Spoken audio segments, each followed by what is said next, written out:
Bonjour et bienvenue dans l'exposition Mata-Ohata, Art et société aux îles Marquises. Cette exposition présente la richesse des arts des îles Marquises de la fin du XVIIIe siècle à nos jours, et ce à travers un ensemble d'œuvres qui témoignent de l'esthétique caractéristique de l'archipel.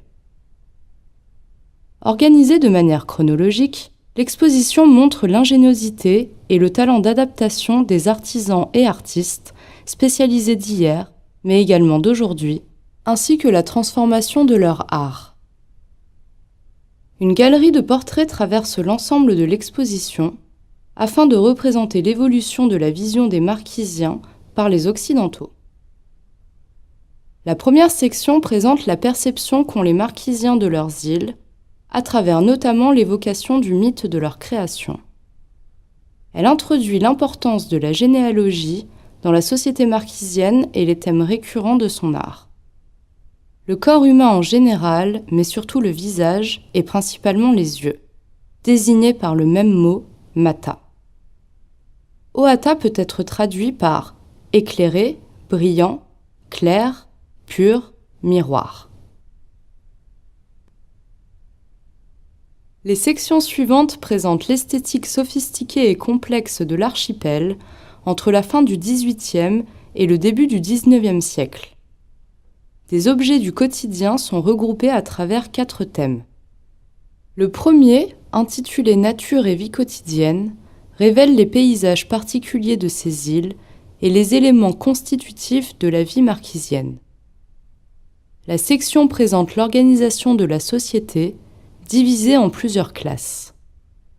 Le visiteur peut y découvrir les vêtements, la nourriture, les boissons et les objets liés à la mer. Le deuxième thème abordé est celui des dieux, des ancêtres et des cérémonies religieuses. Les Marquisiens honoraient un ensemble de divinités. Leur panthéon comportait les créateurs, les héros légendaires et les demi-dieux qui régissaient divers aspects du monde naturel.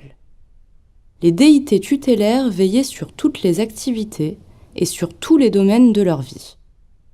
Tant, les entités surnaturelles qu'ils craignaient et honoraient particulièrement, qu'ils invoquaient pour obtenir de l'aide, étaient les ancêtres, divinisés après leur mort au cours de célébrations complexes. Le troisième thème présente les cérémonies publiques et les fêtes. Elles étaient le pivot de la société marquisienne, associée aux différentes étapes de la vie et de la mort du grand chef et de sa famille.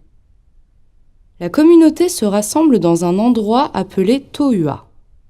L'exposition s'inspire de cette place publique pour y présenter les instruments de la fête et leur rôle symbolique.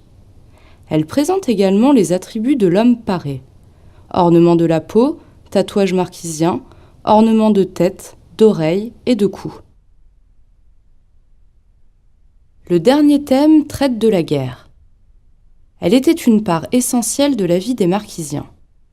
Elle résultait des rivalités territoriales entre les tribus ou de la nécessité de venger les insultes et les outrages, comme par exemple la capture et l'utilisation d'un membre de la tribu pour un sacrifice humain.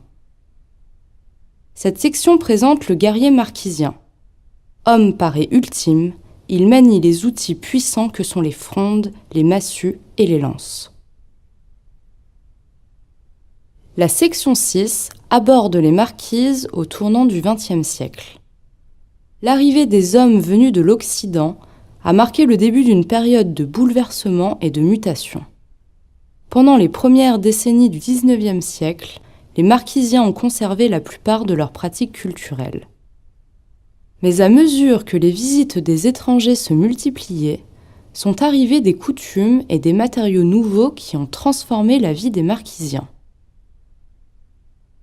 À la même époque, avec l'introduction de nouvelles maladies, de l'alcool et des armes à feu, la population a commencé à décliner, passant d'au moins 80 000 personnes à environ 20 000 dans les années 1830. L'arrivée des missionnaires catholiques et la cession des îles à la France a accéléré le rythme et l'étendue du changement. À la fin du siècle, on ne comptait plus que 5 000 Marquisiens, dont 50% étaient catholiques. L'exposition se conclut sur le renouveau culturel dans une section consacrée à la résurgence des arts à la fin du XXe siècle et au rôle des arts dans le maintien de la culture au début du XXIe siècle.